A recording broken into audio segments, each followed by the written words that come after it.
बहुत बहुत धन्यवाद आप लोगों को, अभिनंदन आप लोगों का। भारत के श्रम, रोजगार, युवा कार्यक्रम एवं खेल मंत्री डॉक्टर मांडविया जी,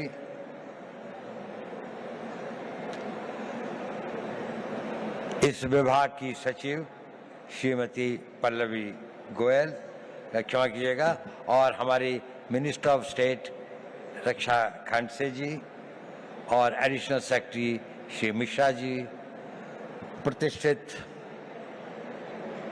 यहाँ पर उपस्थित सभी लोगों को, और विशेषकर इस सभागार में उपस्थित 3000 वो युवा जो एक बड़े भारी कंपटीशन के बाद यहाँ पर आए हैं, उन सब का मैं अभिनंदन करता हूँ।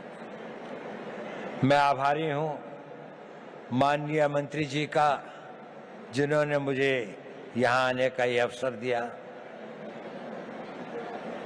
थोड़ा असमंजस था मुझे, मैंने कहा भी कि मेरा क्षेत्र, मेरा अनुभव यूथ के साथ उम्र का एक बड़ा भारी गैप, आप लोगों में से अधिकतर मेरे से 60 वर्ष से अधिक छोटे हैं। मैं स्वाधीन भारत में नहीं, उस भारत में पैदा हुआ था जब भारत स्वाधीन नहीं हुआ था।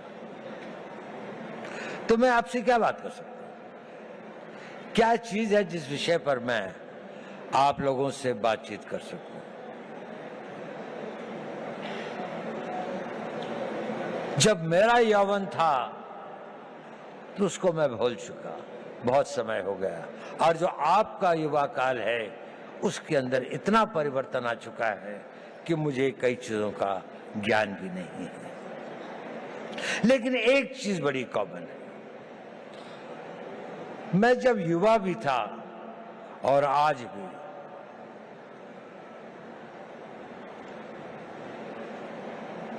एक चीज का मैंने देखा, वो हमेशा आपके साथ चलती है, आपको पता हो या ना हो, आप कॉन्शियस हो या ना हो, चीज बहुत छोटी है, लेकिन वो आपके जीवन की लोकाई को डिटरमिन करती है, उसकी गति और उसका क्या अंत में वो कहां पहुंचेगी इसका निर्णय करती है। वो होती है आपके निर्णय लेने की क्षमता। आप सभी निर्णय लेते हैं। युवा को अपने रोजमर्रा की जिंदगी में छोटे निर्णय और बड़े निर्णय करने पड़ते हैं, और जैसे जैसे आप बढ़ते जाएंगे, छोटी सी बात से और बड़े बड़े निर्णय आप लोगों को ही लेने पड़ेंगे। भारत तो विकसित होगा ही। भारत जिस गति और जिस रफ्तार पर प्रधानमंत्री मोदी जी इसको ले आए हैं, ये एक ऑटो मोड में भी चलेगा और विकसित हो जाएगा। लेकिन प्रश्न यह है कि इस विकसित भारत का नेतृत्व कौन करेगा, वो कितने सक्षम होंगे। और नेता की सबसे बड़ी शक्ति जो होती है, सबसे बड़ा हुनर, सबसे बड़ी योग्यता वो होती है कि वो सही निर्णय लेता है, समय पर निर्णय लेता है, और अपनी पूरी आस्था और उसके साथ उन निर्णयों पर कार्यान्वित करता है। तो अगर आपको भारत के विकसित भारत का नेता बनना है, किसी भी क्षेत्र में हो, साइंस में हो, टेक्नोलॉजी में हो, सिक्योरिटी के क्षेत्र में हो, आपको निर्णय लेने पड़ेंगे, और यह निर्णय लेने की क्षमता आपको अभी से विकसित करनी पड़ेगी। आप लोगों ने बहुत कुछ पढ़ा है, आप भारत के जागृत युवक हैं। निर्णय कैसे लें, बहुत सारे मोटिवेशनल स्पीकर्स बताते हैं। मैं उस बारे में ज्यादा नहीं कहना चाहता।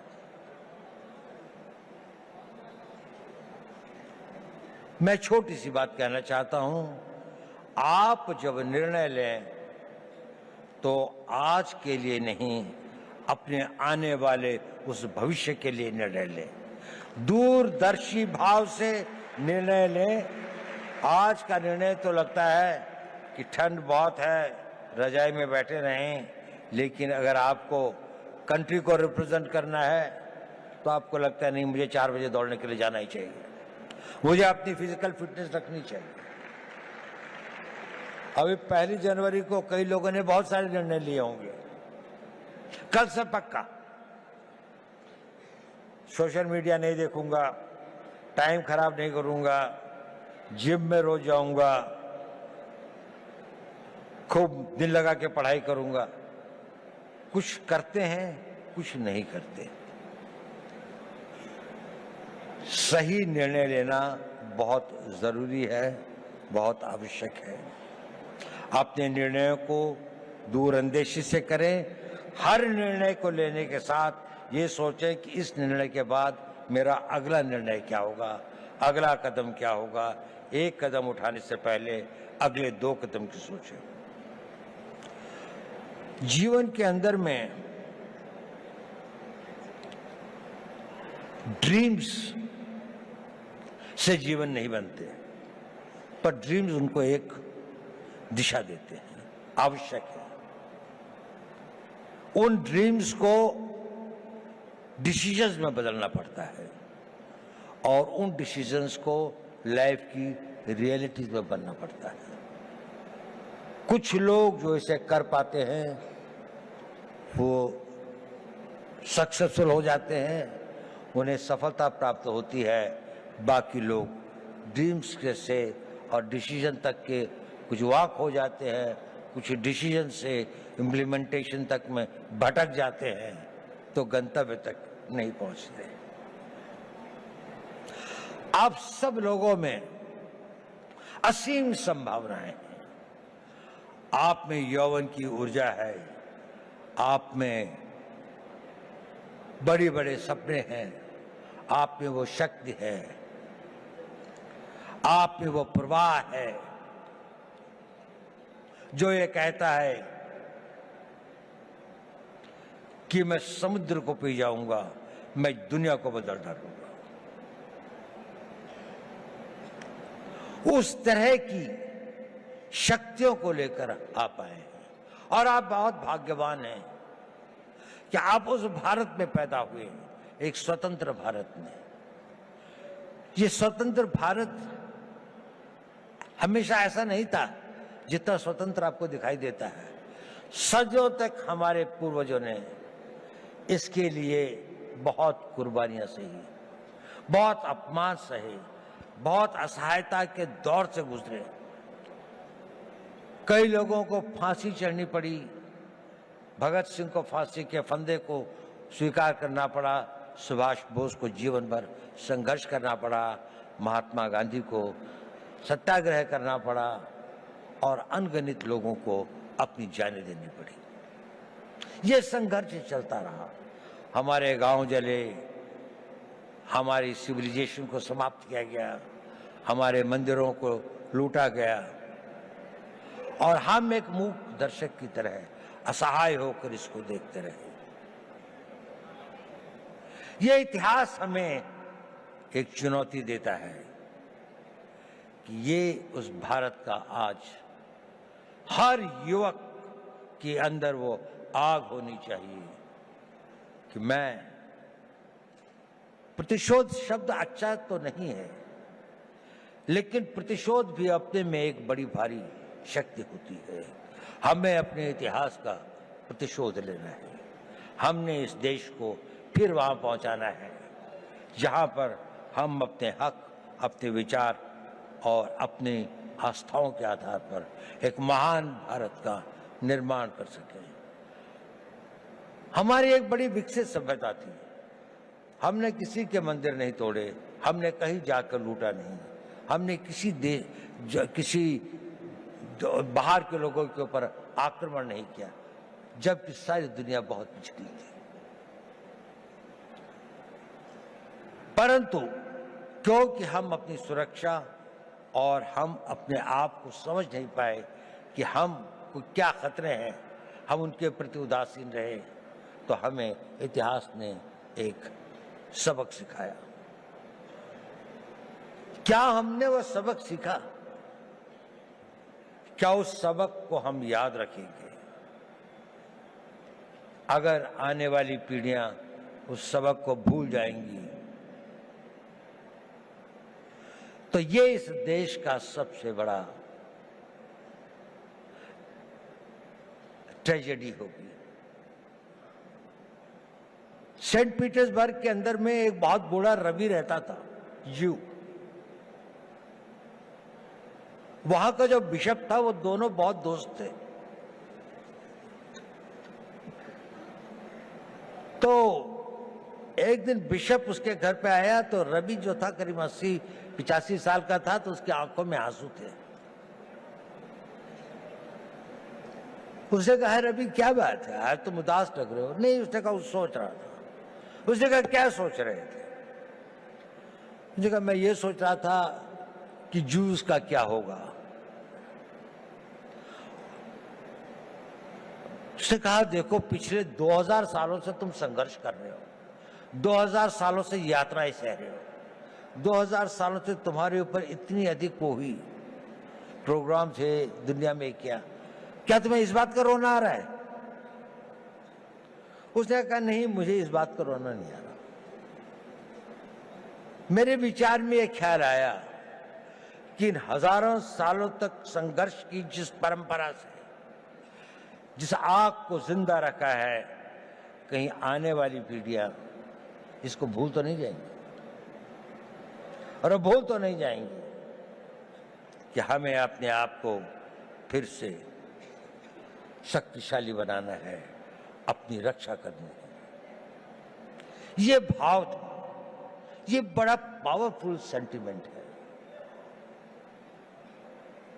और हमें अपने उस सेंटिमेंट से ही प्रेरित होना चाहिए। कई सारी ऐसी बातें होती हैं हमारे ऊपर, कई सारे इस तरह के आघात होते हैं जिससे हमें लगता है कि अगर हमारे साथ में अन्याय हुआ है, अगर हमारे साथ दुर्व्यवहार हुआ है, हमारे गांव जलाए गए, हमारी मातृशक्ति का अपमानित किया गया, तो इसका हम भी अपने आप को इतना मजबूत करेंगे, हर रूप से, आर्थिक रूप से, रक्षात्मक रूप से, टेक्नोलॉजी के रूप से, हर क्षेत्र में हमें आगे बढ़ना है। तो मैंने ये बताया कि आवश्यक है कि आप जीवन में सही निर्णय लें और निर्णय लेने की शक्ति बनाएं। मैं उस पर ज्यादा नहीं बोलूंगा क्योंकि आप लोग काफी जागरूक हैं। मैं एक दूसरी बात पे कुछ कहना चाहता हूं। प्रश्न इस बात का ये जरूरी है कि आप सही निर्णय लें, लेकिन सही निर्णय लेने के बाद भी वो निर्णय पर आदमी चल नहीं पाता। It is important that you take right decisions, but it is more important that you make your decisions right. आपने अगर निर्णय लिया तो आप उसे सही बनाएंगे, और डिसीजंस राइट बनाने में ही कठिनाई होती है, वहीं पर संघर्ष करना पड़ता है। इस अपने डिसीजंस को जो आप लेते हैं उनको राइट करने के लिए आपको खटना पड़ता है, साधना करनी पड़ती है, मिटना पड़ता है, जल तिल तिल भर के जलना पड़ता है, और लंबे समय तक चलना पड़ता है। एक दिन में सपने पूरे नहीं होते, एक किसी काम को करने से मंजिल नहीं मिलती। ये छोटे छोटे कई काम होते हैं जो आपको करने हैं। देखिए, मोटिवेशन टेम्पररी होता है, जरूरी है, लेकिन मोटिवेशन कुछ क्षण, कुछ घंटे, कुछ दिन आपके साथ रहता है। आपका डिसिप्लिन इंड्योरिंग होता है, वो आपके साथ रहता है। उस मोटिवेशन को परिवर्तित करना पड़ता है, अपनी लाइफस्टाइल में परिवर्तित करके उसको डिसिप्लिन में लाने में। जब आपके जीवन का वो भाग हो जाता है तो कुछ दिनों में वो आपका आदत हो जाती है और फिर वो परमानेंट हो जाता है। आप सोचते हैं कि मुझे सवेरे 3:30 बजे या 4 बजे उठना चाहिए। पहली बार शायद आप किसी बात से मोटिवेट हुए होंगे कि किसी ने कहा होगा कि आप अगर सवेरे उठते हैं, आप अगर अपना फिजिकल फिटनेस ठीक रखते हैं, आप योगा करते हैं, समय लगता है उसके लिए। आप 9 बजे उठ के नहीं कर सकते। आप अपनी पढ़ाई कर सकते हैं। तो 3 दिन तो आपने किया, चौथे दिन आप भूल गए। लेकिन अगर आप में डिसिप्लिन आ जाता है तो फिर ये हो जाए, और अगर वो आपका नेचर बन जाता है तो फिर जीवन भर आप भी करते रहते। तो अपना मोटिवेशंस को अपने डिसिप्लिन में परिवर्तित करें, ये एक इंपॉर्टेंट टिप है। ये भी बहुत जरूरी है कि जब आप निर्णय लें तो इसमें जो काम करना होता है उसको पोस्टपोन करने की आदत मत डालें।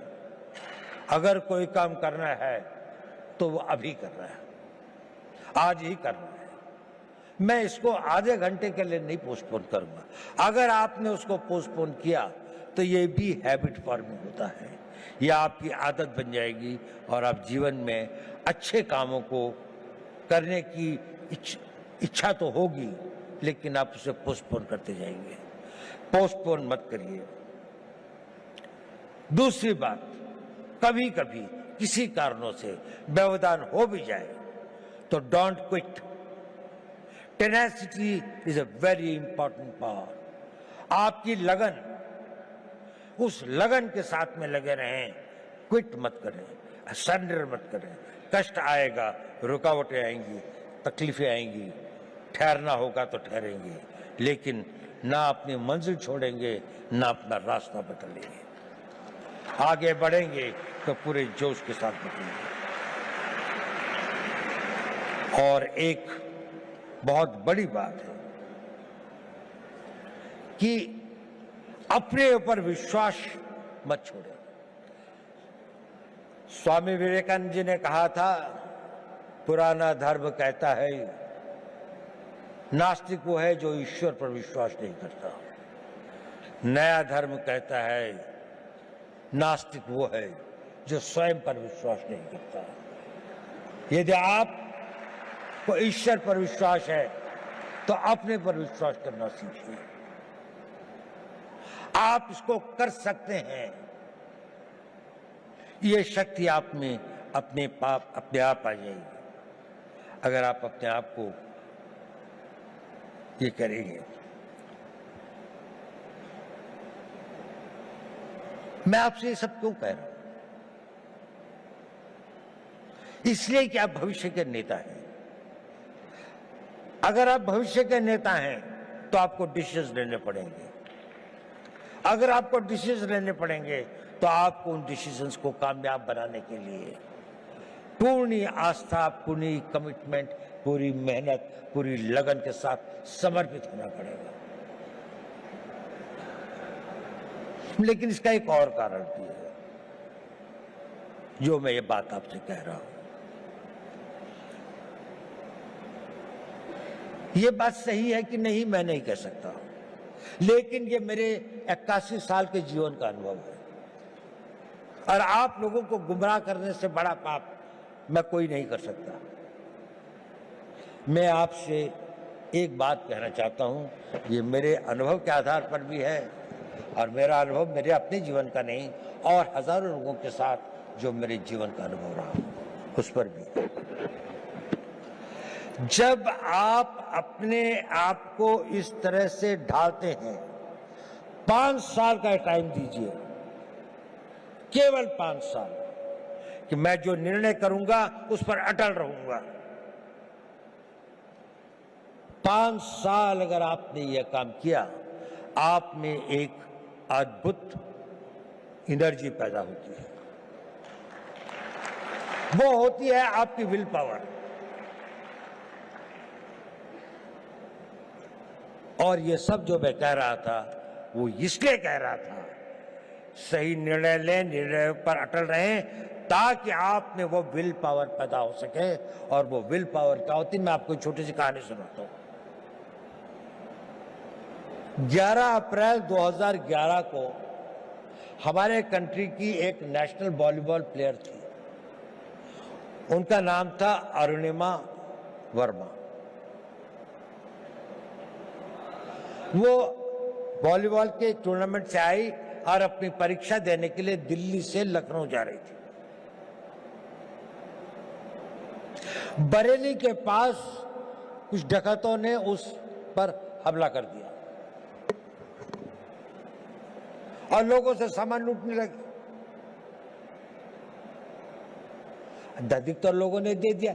उसके गले में चेन थी, उन्होंने चेन खींचने की कोशिश करी, उसने रेजिस्ट किया, उसने नहीं दी चेन। उन लोगों ने उसे ट्रेन से बाहर फेंक दिया। वो बहुत बुरी तरह से लहूलुहान हो गई। दुर्भाग्य देखिए, उसी समय दूसरी ओर से एक ट्रेन आ रही थी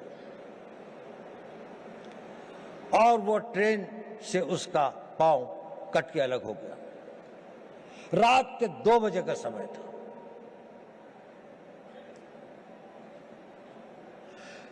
उस पटरी के ऊपर कई बड़े बड़े चूहे थे, वो उसके मांस को खाने लगे। वो वेदना में कराह रही थी पर कोई नहीं था। उस सुनसाने में, उस वीराने में कोई नहीं था। वो लहूलुहान, उसका बहुत खून बह चुका था। सवेरे लोग वहां पहुंचे तो उसको उठाया, ले गए, नेशनल प्लेयर थी, दिल्ली लाए, all India institute of medical sciences में उसका उपचार हुआ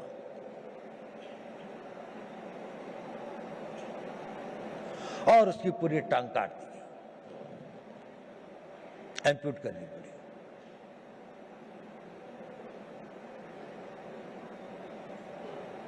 वो बिल्कुल एक विकलांग होकर अपने घर में पड़ी थी, लेकिन उसने ये इरादा किया कि नहीं, मैं विकलांग नहीं हूं, मैं माउंट एवरेस्ट पे चढ़ूंगी।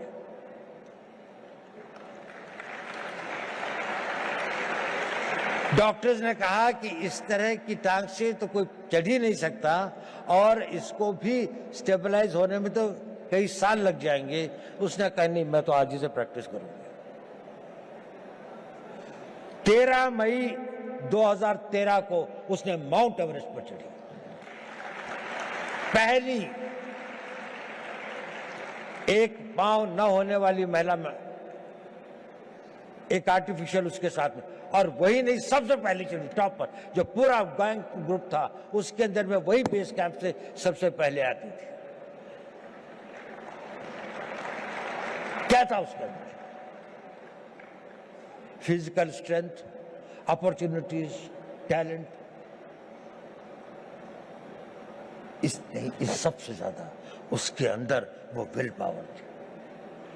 और वो विल पावर उसके साथ में एक दिन में नहीं आई। जब उसके जीवन को लोगों ने पढ़ा, समझा, उसने बचपन से ही अपने अंदर एक ऐसी शक्ति पैदा की थी कि जो उसकी स्ट्रॉन्ग विल पावर थी।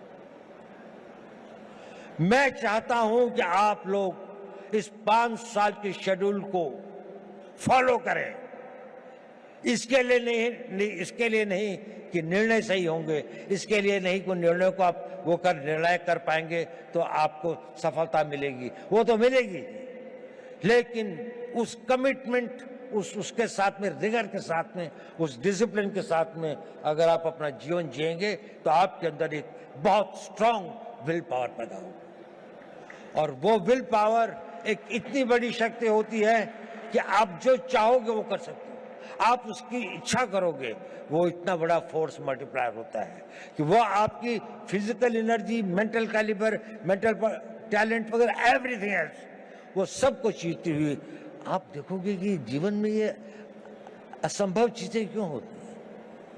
अब तो मेरे अंदर इतनी शक्ति रह भी नहीं गई थी, अब तो शायद मैं नहीं इसके काबिल हूं, लेकिन वही हो जाता है क्योंकि आपके अंदर वो ये डोरमेंट शक्ति ईश्वर अपने द्वारा बनाए हुए हर इंसान में देती है, लेकिन 99% की बिना जागृत हुए खत्म हो जाती है। कुछ लोग इसे जागृत करते हैं और वो अपने डिसिप्लिन से और उसको अपना नेचर बनाकर जागृत करते हैं। आप अपनी उस इच्छा शक्ति को बढ़ा सकें, वही इच्छा शक्ति एक राष्ट्रीय शक्ति बनती है। लड़ाई क्यों लड़ते हैं हम लोग? कोई हमसे साइकोपैथ थोड़ी हैं कि दुश्मन की लाशें हों, डेड बॉडीज पड़ी हों, कटे हुए गड्ढे हों तो हमें कोई बहुत संतोष या बहुत सुकून मिलता है। इसके लिए नहीं रहती लड़ाई। लड़ाइयां लड़ी जाती हैं किसी देश के मनोबल को तोड़ने के लिए, ताकि उसका मनोबल इतना टूट जाए कि वो हमारी इच्छाओं के अनुसार संधि कर सके, हमारी बात को मान सके, जो हम चाहते हैं वो उसे प्राप्त कर सके। जब आप लोगों में इच्छा शक्ति होगी तो राष्ट्र का मनोबल बनेगा। The will of the nation जिसे कहते हैं कि जिसके लिए लड़ाइयां लड़ी जाती हैं। आज भी आप देख लें, जितनी भी लड़ाइयां हो रही हैं, जितने भी संघर्ष हो रहे हैं, कोई ना कोई कंट्री अपनी बात को दूसरी के ऊपर में थोपना चाहता है, उसके लिए वो शक्ति का प्रयोग कर रहे हैं। अगर आप इतने शक्तिशाली हैं कि कोई इसको ना कर सके तो आप हमेशा स्वतंत्र रहेंगे। लेकिन अगर आपके पास में सब कुछ है लेकिन वो मनोबल नहीं है तो आपके अस्त्र शस्त्र सब बैठे रह जाएंगे, और उसके लिए चाहिए नेतृत्व। आज हम बहुत भाग्यशाली हैं कि देश में ऐसा नेतृत्व है, एक ऐसा नेतृत्व जिसने 10 साल में देश को कहां से कहां पहुंचाकर एक ऑटो बोर्ड में ले आए हैं। उनकी कमिटमेंट, उनकी मेहनत, उनकी टोटल डेडिकेशन हम सब के लिए एक आदर्श हुआ है। देखिए, नेपोलियन बोनापार्ट एक बड़ा भारी योद्धा था। ये आपके लिए रेलेवेंट है क्योंकि आप लोग नेता हैं कल के, आप लोगों ने नेतृत्व करना है।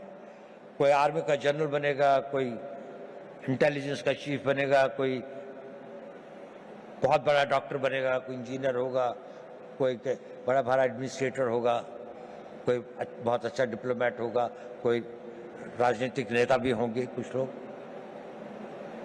नेपोलियन एक बात कहता था, I am not afraid of 1,000 lions led by a sheep, but I am afraid of 1,000 sheep led by a lion. अगर हम 3,000 लॉयन पैदा कर दें, नेपोलियन कहता था मुझे 1,000 शेरों की फौज से डर नहीं लगता अगर उसका नेतृत्व एक भेड़ का बच्चा कर रहा हो। लेकिन अगर भेड़ों की फौज होगी पर अगर भेड़ों की फौज का भी नेतृत्व करने वाला एक शेर होगा तो मुझे उससे बहुत डर लगता है। क्या इस भारत मंडपम में बैठे 3,000 शेर पैदा कर सकते हैं? 3,000 वो लोग कर सकते हैं। अगर आप नेतृत्व करेंगे तो देश पीछे चलेगा, जहां आप ले जाएंगे देश वही जाएगा। आज देश कहां जा रहा है? इसकी कल्पना जिसने इसकी कल्पना करी, मोदी जी ने इसकी कल्पना करी, एक संघर्ष क्या, एक टीम, जो भी इतना सारा, इतनी मेहनत, इतनी लगन, इतनी कमिटमेंट, इतनी इमेजिनेशन के साथ में इतना डिसिप्लिन है कि वो भी एक तरह से ऑटो मोड पर डिविनिटी के साथ चलते हैं। कहां से विचार आते हैं, नए नए विचार किसी भी क्षेत्र में हो। हम लोगों का तो थोड़ा स्पेशलाइज क्षेत्र है, उसमें भी मैं देखता हूं हमेशा उनको कोई एक नया विचार, एक नया वो आता है उस विल पावर से, उस टोटल कमिटमेंट से, उस पूरी की पूरे समर्पण से। आप बहुत भाग्यवान हैं। आप एक उस भारत के तो देखेंगे जिसकी हम कल्पना कर सकते हैं। जब आप अपने यौवन में, जब आप अपने उसके आगे अपनी मेहनत और लगन से आगे पहुंचेंगे तो उसके बाद आप देखेंगे एक बहुत बड़े भारत की आप होंगे। लेकिन ये पहली बार नहीं होगा कि भारत के इतिहास में ऐसा हुआ।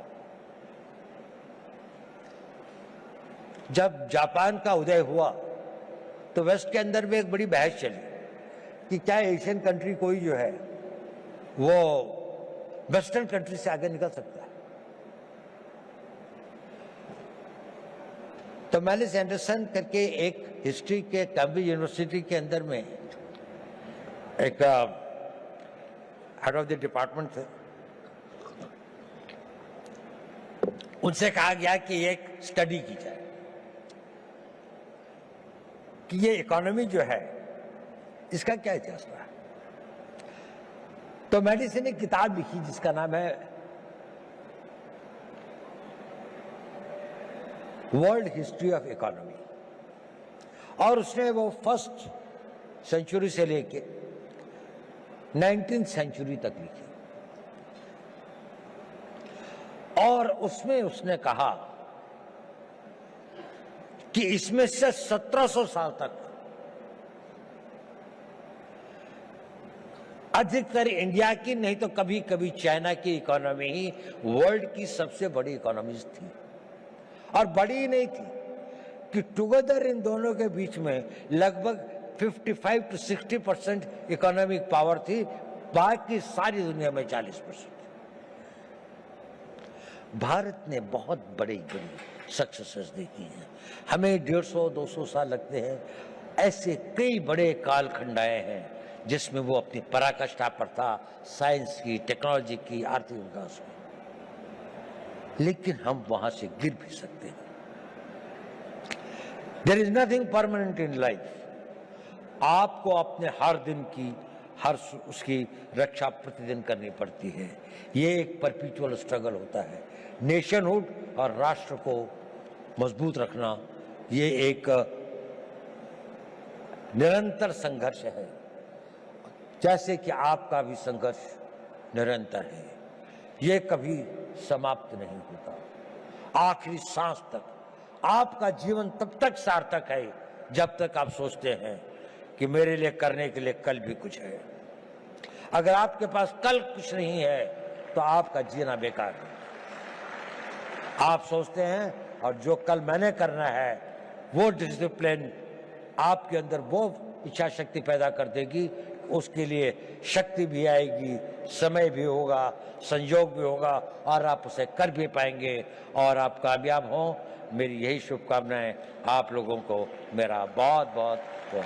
आप भारत के भविष्य हो, के कर्णधार हो, आप लोग फले फूले मेरे